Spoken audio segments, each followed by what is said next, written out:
With the pending recession, there's a growing consensus that it is too late to start an Airbnb business. People are saying that there's too much saturation in the market, and if you're trying to get in now, you're in the wrong place, wrong time, and you're just, all in all, too late. People are saying there's too much saturation in the market, so why even bother when you came in so late? In this video, I'll explain why there's so much negativity around the Airbnb space, the Airbnb market, and overall, why you should get started with Airbnb and not what you think. I'm going to show you a few things that can kind of differentiate you from the rest of the pack. Let's go. So let's get into why there's so much negativity growing around the Airbnb space. Number one, saturation. Everybody you know at this point knows somebody that has an Airbnb, right? And just because there's a lot of people doing Airbnb does not mean that they are necessarily doing Airbnb right. Why even start now, right? Everybody's got this leg up on me. And the truth is that Airbnb has only been around for a short amount of time. Having a short-term rental was not a thing before, right? And so you have to kind of think about, back in 2000, you couldn't just go and rent someone's house in Denver, Colorado, right? You had to go and get a hotel or stay at some kind of resort. From the saturation standpoint, like what you're actually seeing is like a transformation in terms of like strategies and things that allow people in the hospitality business to kind of go and do more and provide more value to you. What are you gonna do that's gonna kind of bring value to that market? What are you gonna do that differentiates your property and allows you to make money from? At the end of the day, it's your property. Whether you own it or you're leasing it, it's your business, it's your model. Number two with this is basically that everybody's using the same strategy. You can't just have a house or a property in the middle of nowhere that is just old farmhouse that you're gonna rent out as some short-term rental because you think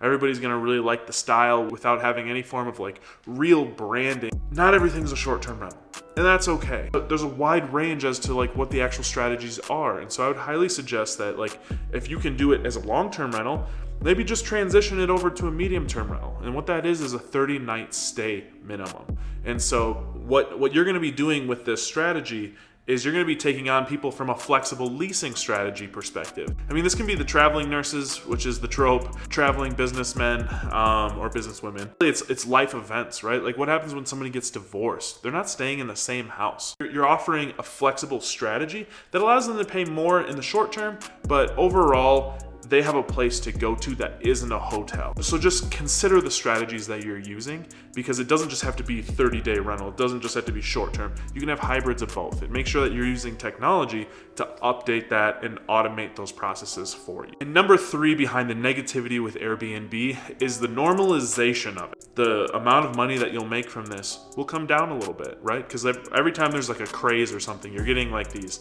2 times returns and you're getting 3 and 4 and 200% and it's fantastic and it has been so great to be in and be a part of this during that timeline. However, I do believe that Airbnb is going to start to normalize, and with that, the prices are going to come down a little bit. Because there's more work and effort, you will always make more than you would from a long-term rental. And so as this whole thing normalizes, you're going to see it shifting down from the 20% cash on cash return, and you'll start seeing like these return on investments of like, anywhere from 12 to 16%. And long-term rentals will probably be somewhere between 4 and 8% depending on your market. And medium-term rentals I think are going to be around 12%. Now let's get into the status of the Airbnb market. And some of these are going to kind of hit on the same reasons as to why people have a negative view or why the negative views are kind of growing as a trend.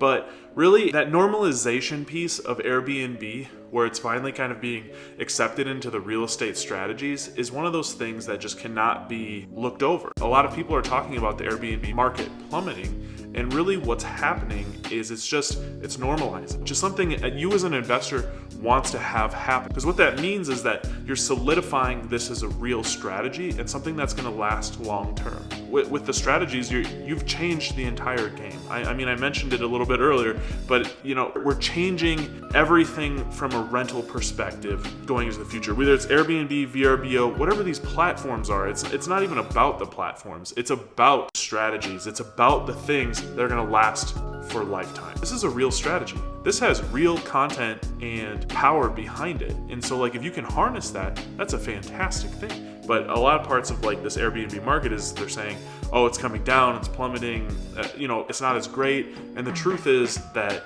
whether it's Airbnb, VRBO, it's always going to be fantastic. You got to be a little bit better because like there is going to be more competition. People are going to figure it out and get better over time. So it is all about increasing our systems, our processes, and getting creative, because ultimately that's what differentiates this whole Airbnb market from other like real estate strategies and markets. Is that, you know, back in the day you used to know it's a 3-bedroom, 2-bath, it's in the Denver proper area, like it's going to cash flow X, we're going to make Y. It all makes sense, right? And now it's like for Airbnb, it's like, what percentile do I align with? Am I at the best in like the 90th percentile area? Am I at the 25th percentile area? How am I pricing this? How do I compare to others in the market? There's a lot more thinking. There's that huge qualitative factor that's really kind of playing into this. And, you know, your Airbnb won't fail if it's super solid, right? So like, and you won't see downtrends if it's super solid. Seasonality does not hit as hard when you have a higher percentile property. These are all things that you're going to really have to get to know, become a little bit of an expert on, and figure out kind of how to work this game. Having said all of this, I still believe that you should have an Airbnb business. Whether it is Airbnb or VRBO, or you use multiple platforms, your own direct booking website. The main thing is just that you're not like everybody else. There's a lot of different strategies that you should be using for your property. And maybe your property is a true short-term rental, but that's not going to be true of all properties. And if you kind of want to figure out if your property is going to make it, I would highly suggest you kind of going to the midterm strategy, but not just doing 30-night minimum requirement. What I would say to you is do hybrid. And this is kind of where it gets a little tricky with the strategies, but like by using tools like Price Labs, you can actually set dynamic minimum stay settings, meaning that you can have a 2-night minimum stay and a 30-night minimum stay at the same time, but they're kind of spaced out, right?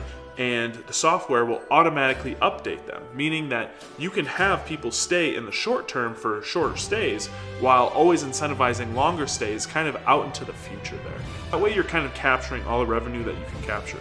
Especially when you start off as a midterm rental, the problem that you're going to have is getting to Superhost fast enough. If you have 30-day stays, you're only going to get one review every 30 days max. Like you're gonna have 12 reviews max in a year, and it's just not likely that you'll even hit 12. Having this kind of hybrid strategy not only allows you to kind of get those reviews and get to Superhost faster, but it also allows you to continuously get people in your property, maximizing the amount of revenue possible while always incentivizing longer stays. Guests that stay longer take pride in the house that they're staying in, and so they're more likely to give you better reviews. If something happens during their stay, they're more likely to be very forgiving for it. Whereas if you have 1-night minimum stay, like if something happens, that's the whole stay, and they remembered it, right? And they're gonna dog. This is really kind of like the biggest, hottest tip on like an Airbnb strategy that you can use, and just kind of like, it's more of an overview, but like it's really about the main key concepts and ideas behind this flexible leasing strategy stuff. Thank you so much for getting to this point in the video.